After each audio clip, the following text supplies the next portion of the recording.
So today I want to review the episode The Itis of the Boondocks. And this is actually one of my favorite episodes because, I love to eat. And I also remember, after watching this episode, my brother had the idea of making the Luther burger with, grilled onions, bacon, cheddar cheese, and putting on Krispy Kreme donuts. And I did my own rendition of that. But, while this episode's message is to warn about the dangers of unhealthy diets, sometimes when you watch this, you want to eat unhealthy. So in this episode, Granddad has a dinner party at his house that Ed Wuncler says, you know what, your food is so good, why not open your own restaurant? And then they open their own restaurant and it ends up causing a bunch of problems, and then they end up closing it. So there's a lot of themes within this episode. That one thing that happens in this episode is about gentrification, and somebody was talking about the crack epidemic. So what this means is that, during the 1980s, there was a lot of just properties that were very, very expensive. So a lot of communities were overran by drugs such as crack cocaine and other drugs. And a lot of people think that this was the federal government and the banks working together to put drugs into the black community and other communities. So therefore, there's so much crime that when everybody kills each other, you can buy up all these properties and abandoned buildings for a very low price. And then also that idea of gentrification. And you also can kind of see this being alluded to in this episode with the food acting as the crack and the drugs. But I also will agree with that as well, because I do see gentrification that, Ed Wuncler says that they're trying to butt fuck him on the price for Metal Art Park. So he helps Granddad open this restaurant, makes a bunch of money off of it. And even though there's a lawsuit, he's still walking away with big pockets and not a lot of damage to that pocket. So therefore he makes more money, but then he also gets to buy the park for super cheap. So obviously, it's gentrification, which is, you do damage to certain groups of people, but with the intention of buying more property or making a property value go down, because you create a situation where people become desperate and rely on crime, and then people get destroyed.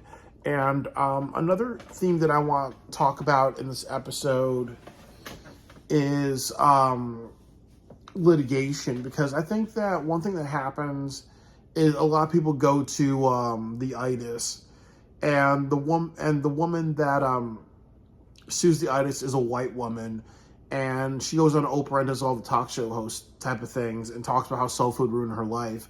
So when I kind of saw it, it was interesting because, soul food's considered like a black food. So obviously she can play the victim card, like, oh, well, this black thing destroyed my life. It kind of goes back to that old stereotype of, the white woman being raped by the black man, therefore all black people are bad. Or, when it's a white versus black thing, or when it's a white woman versus a black thing, the white woman's always going to look like the victim. So it kind of alludes to that, but also how, there's many people from all races that were exploited by the restaurant. Obviously, they had the illegal Mexican workers work there, and the black workers work there and serve white people. But again, the issues happen when a white person they play the victim card, and obviously, women have more success playing the victim card over a man.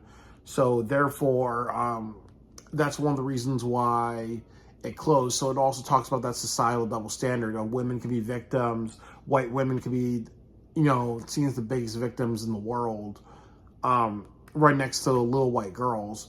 But if that was a black woman or whatever, they would not be treated fairly. And then the next thing that I would say is that the culture is destructive. I did not like this message. That and I think that's kind of one of the things we see with Huey Freeman's character, that he's definitely in many cases anti-black, and one of the anti-black statements is he's saying that the culture is destructive, and he's trying to allude to how Granddad's saying like soul food and all that unhealthy soul food stuff is black culture, and then then he always says culture is destructive. I think that what the message should be is that, that food is destructive, but there's more African American food and African food than like soul food and other unhealthy dishes. For example, that McDonald's is considered an American food, but you can't say American culture is destructive because people indulge in McDonald's food. There's other American things that are, there's other American foods and other things like that, other American foods or other American qualities that are healthy. Like during the Cold War, like rooting for Olympic athletes, was a healthy thing because it inspired generations of people to look up to athletes and work hard and exercise. So you can't just call a whole entire culture destructive. But I also think what they were trying to do in the episode is talk about how the reason why, many, the root of all these unhealthy diets came from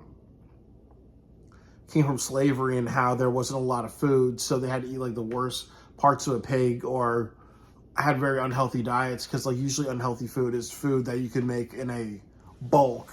So therefore that's where the origin of Black people having bad diets came from. They ate the only food that was available and you want to taste good or whatever. So it's interesting. But I also will say that I think that this episode does a good job of showing Ed Wuncler once again, just like how deep a bad character he is. And I do think that, as I said, the Boondocks is underrated because you'll never see Ed Wuncler on a list of the top 100 like most evil TV characters. But when you kind of really look at him, he's definitely a very manipulative and abhorrent character. But he also has that Machiavellian trait of always being 2 steps ahead. Like his goal was to get Meadowlark Park. And he foreshadows it, but nobody picks up on it until you see the end of the episode. And that's kind of how just sociopathic businessmen work. And then also with Robert Freeman. Robert Freeman is very, very gullible, and he dismisses Ed Wuncler's races by saying, like young kids are into the black thing. We need something more Negro, free man. So he's kind of alluding to he's saying a lot of politically incorrect things. And Granddad doesn't pick up on it because Granddad wants to be, Granddad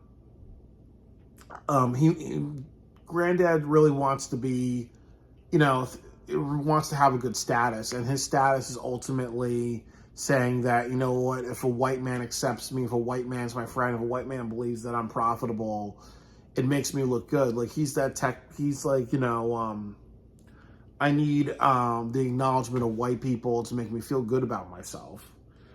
So that's definitely very, very true to Granddad's character. So I also would say that with Thomas Dubois, you see the exact same thing, that, he wants to be a lounge singer, but he's almost like doing it because of his own ego. So I think that you're seeing that with a lot of the Boondocks characters. Like they all are people with sensitive egos. And obviously Ed Wuncler exploits that. And I think with Uncle Ruckus and wanting to work for white people and then people who need a job and the illegal Mexicans, it's just people willing to exploit themselves. And then Granddad, who's naive about being a manager. So it's ultimately like, Ed Wuncler kind of has this circle of people that he can use and take advantage of to be successful and get the end result that he wants. So, it's just, you have to be careful who your friends are. And sometimes, as I said, there's a lot of people that advertise the glitz and the glamour, and then you realize you're actually working for a business that actually doesn't care and is actually really destructive and everything like that. And there are a lot out there. So, I think this is a really good episode. And I do like what somebody was talking about. Like, this was definitely an allusion to the crack epidemic, the itis and all that. And because, there's a lot of people who didn't grow up in that generation. So that's what the commentary is, that, that's how gentrification starts, is by making something addictive or creating a problem, and then people destroy each other, and then people swoop in with the money and then just reinvest. So, it's profits before people, and that is an itis.